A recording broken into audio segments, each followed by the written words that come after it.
Before I start, I will say sorry now for the AI voice. I am too busy to be able to do voiceovers for this video, so deal with this AI voice for now. Hello guys, welcome back to another video, and today I will be covering the question, what if WW2 was a three-way war? So now, without further stalling, let's get into it. So first we must start off with German-Soviet relations. They are sour. The German leader with weird facial hair made it so. With his statement being clear, the Soviets just want to expand and spread communism everywhere they go. So now we must destroy them. But let's refocus on German activities in Europe. They got two snacks, Austria and Czechoslovakia. And now they want to have a Poland. They would still team up with the Soviets and invade Poland. This would still cause the Allies to declare war on Germany. Now the Soviets are sweating. The Allies have just declared war on Germany, but they seem to be in the clear to do their plan in Finland. And here is why we need to talk a bit about Allied-Soviet relations. The Allies like to pull pranks on the Soviets, so I feel they would slip up and accidentally bomb a Soviet airbase, which would cause them to declare war on the Allies. The Allies have a problem. They can't take on the Axis, which is starting to gain more members, and the Soviets at the same time. But we will come back to the war plans in a bit. The Germans still gain allies in the Balkans, and they still run over Denmark, Norway and Benelux and are heading down into France. The defense would be huge, but eventually the Germans would mow them down, still creating Vichy France in the process. Now let's refocus on the British Raj. In the British Raj, people are being sent out into war at an alarming rate. 1 in every 100 Indian or any other ethnic group in there is being sent out to war. For what reason? Sure, to destroy the Axis, but the Soviets didn't deserve this.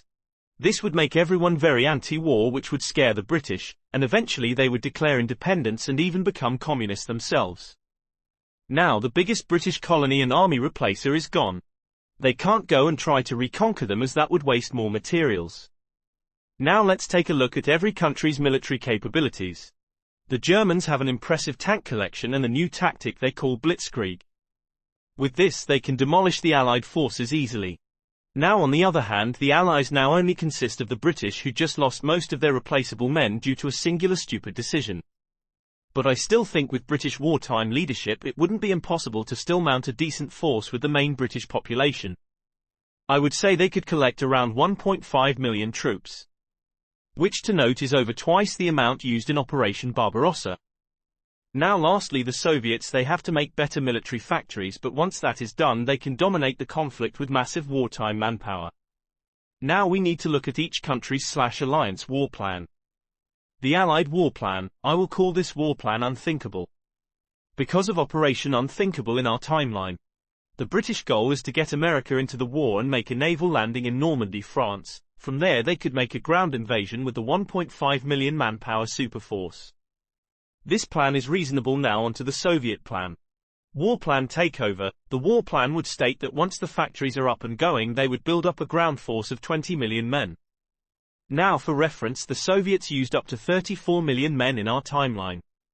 With the force, the goal is simple: push and get as much of Europe as they can and try to spread communism across Europe. War plan Europa is simple. Send as many men at the Soviets as possible, while keeping a defense to stop the Allies. With a ground invasion force of roughly 700,000 men, they would push into the Soviets and knock them out. Then with the rest of the manpower, navally invade Britain and rule the world. All plans will go into gear now. The Soviets are now mobilizing as fast as they can, getting ready to place 20 million men into combat to stop Axis and Allied aggression for the world. The Allies are hoping that some way, somehow, the Americans will be brought into the war.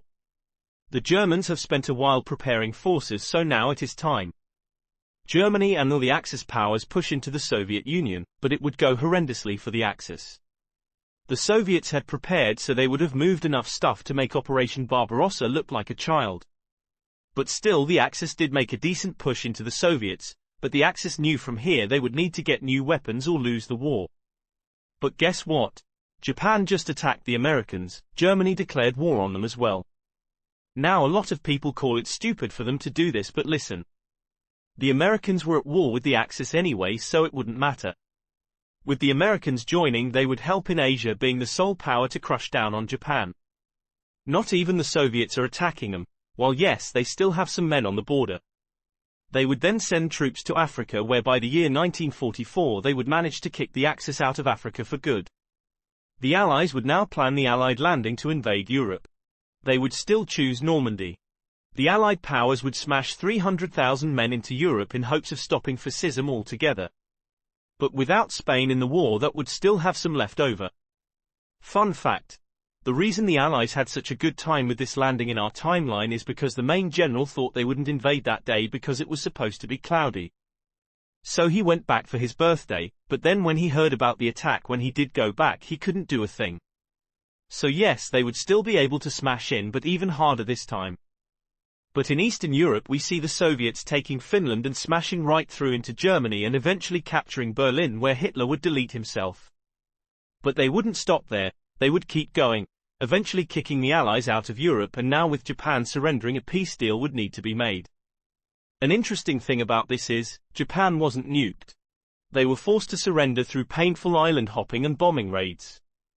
Because in this timeline nukes weren't made. Anyways, back to changing Europe. The Soviets would annex Poland and Finland into the USSR, creating the Polish and Finnish SSRs. While the rest of Europe would be returned to before the war borders, but with a catch. They would be fully communist. Now what happens with Germany? They lose the lands they lost in our timeline, and that would go into the Soviet Union. But now we have more communist nations. This would start the new Cold War. But I will leave this scenario here. Do you agree with it? If not, state your opinion in the comments. Remember to join the Discord or comment on this video if you want to recommend future alt histories, but for now, CYA.